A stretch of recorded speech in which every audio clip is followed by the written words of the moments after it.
Mesdames et messieurs, bonsoir. Merci de l'attention et bienvenue dans cette édition forte mobilisation de la Haute-Guinée. À Kankan-Nabaya, les populations sont sorties massivement pour ovationner hier. Le président de la République, professeur Alpha Condé, c'était au centre-ville de Kankan, une ambiance indescriptible devant une foule immense. Et ce matin, le président de la République a lancé la journée nationale de l'orpaillage. Il a invité les orpailleurs à la signature d'impact.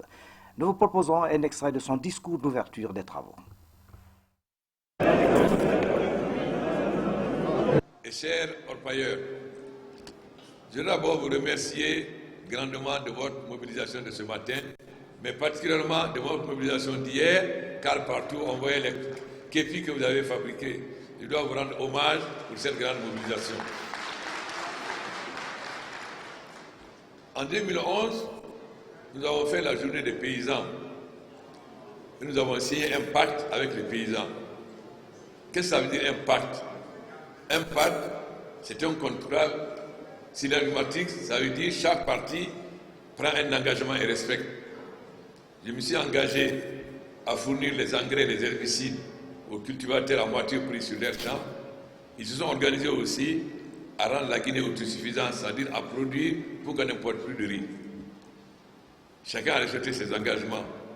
J'espère que d'ici fin 2018, nous n'importerons plus de riz, mais nous mangerons notre riz local. Et d'ici 2020, nous vendrons du riz à l'extérieur.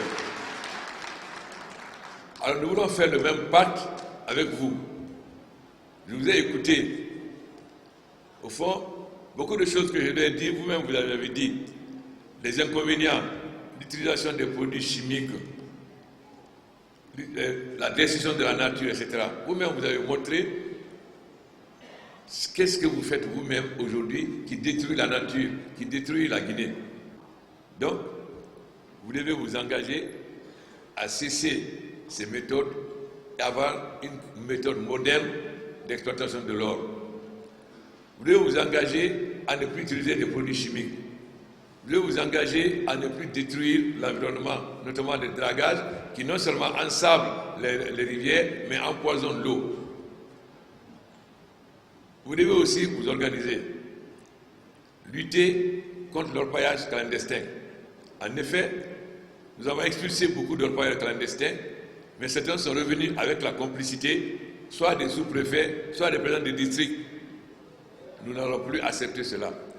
Quiconque favorise l'exploitation clandestine, irrégulière de l'or, qu'il soit préfet, sous-préfet, président de CRD ou autorité, sera sanctionné. Nous n'accepterons plus l'impunité. À Kankan, donc, la journée nationale des orpailleurs a tenu toutes ses promesses. Les débats ont été riches et très constructifs. Désormais, un nouveau schéma est balisé pour la filière de l'orpaillage. Le diagnostic du secteur de l'exploitation traditionnelle de l'or a été fait donc ce matin en présence des centaines d'orpailleurs. Le reportage de Mamadou Alpha Baldi, notre correspondant basé dans la région, dans un instant. Le district de Karana, dans la région de Zérékouré, bénéficie de nombreuses infrastructures, ceci grâce à l'Association pour le développement de Karana. Cette ONG vient de réaliser un terrain de sport et de forages. À ce jour, le district est éclairé. C'est un exemple à suivre. Moussa Bangoura, Mohamed Salioupaï. Le district de Karana, sous-préfecture de Yalansou, est situé à 10 km de Nzérékouré.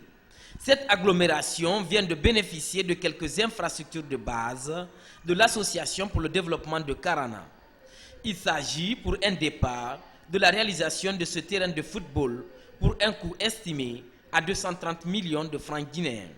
L'éclairage public à l'aide de panneaux solaires pour 187 millions de nos francs. La réparation des fourrages défectueux et la distribution de 22 jeux de maillots aux 22 villages de la sous-préfecture de Yalansou pour une bagatelle de plus de 13 millions de francs guinéens. Grâce aux efforts des fils de village, c'est près d'un demi-milliard de francs guinéens qui est investi dans le développement communautaire. Nous avons jugé nécessaire. On ne peut pas attendre chaque fois l'État pour dire que le président va venir faire ça pour nous, le président va venir faire ça pour nous. Donc, nous appliquons uniquement la politique du gouvernement en ce qui concerne le développement à la base. Et l'objectif est recherché par rapport, par exemple, au terrain. Vraiment, nous voulons montrer aux jeunes que le sport, au jour d'aujourd'hui, vraiment, c'est la clé du monde, comme on les étudie.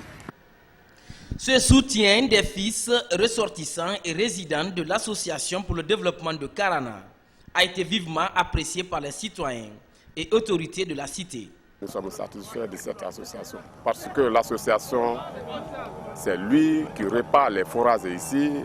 Ils ont envoyé des panneaux ici, ils ont éclairci le village.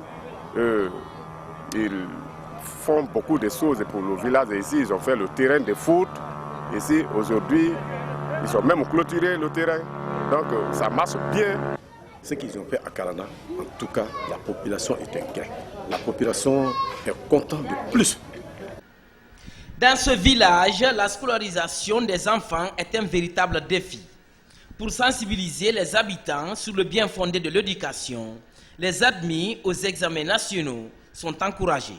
L'association est allée jusqu'au niveau des tenues scolaires et des fournitures scolaires pour les 5 premiers de chaque classe. Et jusqu'au même au collège. Les collégiens ont bénéficié, ceux qui passaient de 6e année en 7e année ont bénéficié quand même l'appui. Donc ça a été un avantage pour les parents et un encouragement pour les élèves. Pour perspective, l'association entend élargir ses activités par la construction d'un lycée de proximité et d'un poste de santé. Un exemple de développement participatif qui change le village de toute une contrée. Le progrès en marche à Karana, c'est un exemple à suivre. La formation des formateurs, des techniciens supérieurs en biologie médicale s'est achevée à Conakry durant 2 semaines. Les participants se sont familiarisés avec les techniques des analyses de laboratoire. Cette formation a été organisée par le ministère de la Santé avec l'appui de l'ambassade du Japon, ça à Maratono. Cette remise d'attestation est le couronnement de 2 semaines de formation. Avec des experts japonais et sénégalais, ces laborantins et enseignants-chercheurs guinéens ont appris des techniques de la pédagogie des analyses des laboratoires. Ils ont désormais pour rôle de former des techniciens supérieurs spécialisés en biologie médicale. La mission spécifique pour le premier niveau, les professeurs d'université, c'est d'aider à concevoir un programme de formation. Deuxième élément, les enseignants en situation de classe qui doivent enseigner, qu'ils puissent s'approprier de ce module et l'enseigner en fonction des normes qui sont établies dans le cadre de l'Organisation ouest-africaine de la santé qui a conçu des programmes qui demandent à chaque pays de l'adapter. À l'issue des échanges, un guide de travail a été élaboré. La pédagogie d'enseignement, les méthodes de diagnostic des différentes maladies sont entre autres séquences de ces documents mis à la disposition des apprenants. J'ai été très ravi de la formation parce que ça a été riche en enseignement et très fructueuse. Ça nous a permis d'avoir beaucoup d'indications sur la pédagogie, mais aussi nos techniques d'enseignement, nos objectifs de cours. Et je pense que ça a été vraiment conséquent pour la suite de notre profession d'enseignement. Nous avons constaté que les besoins de la Guinée dans le domaine de la santé, un des besoins, c'est comment on forme les techniciens au laboratoire de manière efficace. C'est dans ce cadre-là que nous avons eu cette formation. Et à travers cette formation, les participants ont élaboré ou bien révisé le curriculum pour comment former les techniciens de laboratoire. Donc maintenant, on est à l'étape de mise en place de ce curriculum. En utilisant ce curriculum, nous espérons qu'il enseigne de manière plus efficace qu'avant les techniciens de laboratoire. Initiée par le ministère de la Santé en partenariat avec le Japon, cette formation a pour but de mieux qualifier le système sanitaire guinéen après le passage de l'épidémie Ebola. Médias, la presse nationale commémore l'an 1 de l'assassinat du journaliste Mohamed Koula Diallo. Le reporter du site guinée7.com a trouvé la mort au cours d'une bousculade au siège de l'UFDG en février 2016. Ce matin, une marche blanche a été organisée pour réclamer justice dans ce dossier. Mamadou Saliouba. Le regroupement est silencieux. Il s'est fait au siège de la haute autorité de la communication. Point de départ de la marche blanche à la mémoire du journaliste Mohamed Koula Diallo. Ce reporter du site d'information Guinée7.com est assassiné il y a 1 an au siège de l'UFDG dans une bousculade provoquée par un conflit interne à ce parti. Muni de pancartes et de banderoles, Les marcheurs réclament justice en scandant.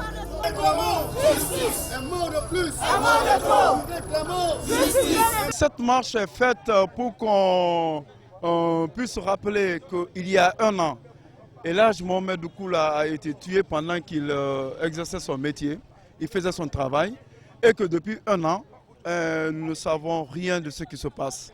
Donc c'est pour interpeller les autorités, pour leur dire que le journaliste ne doit pas être tué quand il fait son travail. Rappelez aussi que, vous savez, il y a un autre journaliste qui s'appelle Chérif Diallo, qui a disparu aussi. On ne sait pas comment, est-ce qu'il a été kidnappé, est-ce qu'il est mort et tout. Pour tout ça, interpeller donc les autorités et leur dire que justice doit être rendue.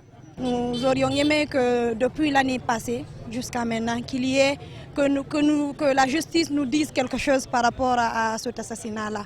Mais sa famille, ses amis, ses collaborateurs sont toujours là à attendre. Jusqu'à présent, la justice n'a pas agi. C'est vraiment déplorable.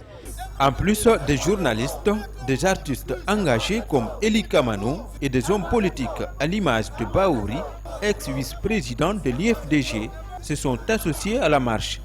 Ma présence, c'est de dire que nous devons, dans une certaine mesure, continuer à se battre pour la liberté d'expression et pour la sécurité des journalistes. Si nous, artistes, citoyens guinéens, on ne se joint pas à vous, journalistes, je crois qu'il n'y aura pas de justice et votre voix, votre appel ne sera pas entendu.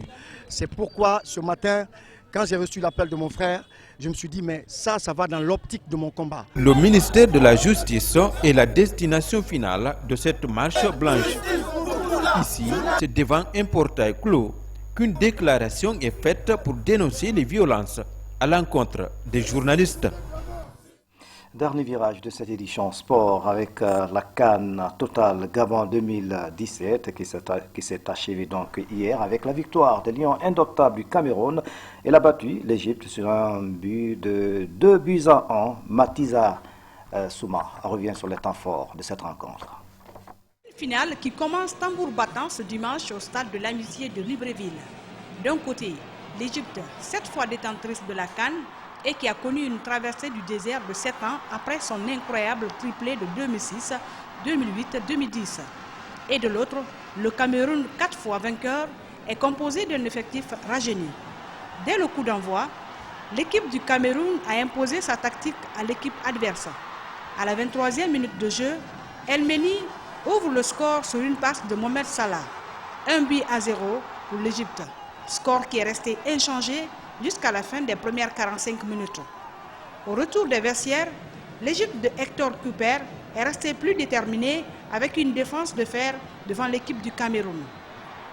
À la 48e minute, El Saïd rate une occasion devant la cage de Ondoa. C'est à la 60e minute que Nkoulou égalise par coup de tête sur un centre de Mukanjo. Ce but de Nkoulou donne l'espoir à tout un peuple. À la 48e minute, Abouakar aggrave le score pour l'équipe du Cameroun. 2-1, c'est le score final entre les deux formations. Le vainqueur de cette dernière édition a 4 millions de dollars contre 1,5 million de dollars il y a quelques années.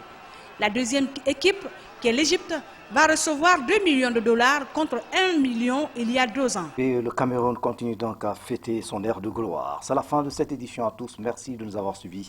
Bonsoir.